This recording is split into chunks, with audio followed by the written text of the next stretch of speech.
Ibunya meninggal dunia, Tyas Mirasih menangis di pemakaman. Sang ibu Tyas Mirasih yang bernama Hedi Elias meninggal dunia Rabu, tanggal 24 Mei tahun 2023 pagi. Jenazah almarhumah lalu dimakamkan di TPU Pondok Ranggon, Jakarta Timur, Rabu, tanggal 24 Mei tahun 2023. Awalnya Tyas Mirasih berusaha tegar ketika iring-iringan mobil jenazah tiba di pemakaman. Saat jenazah dimasukkan ke liang lahat, Tyas Mirasih tidak bisa menahan air matanya. Tyas menangis sesenggukan sambil memeluk erat foto ibunya.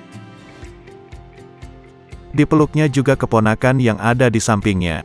Usai pemakaman, Tyas Mirasih turut menaburkan bunga setelah jenazah Hedi Elias tertutup dengan tanah. Tangisnya kembali pecah sambil mengusap pusara ibunda tercintanya itu.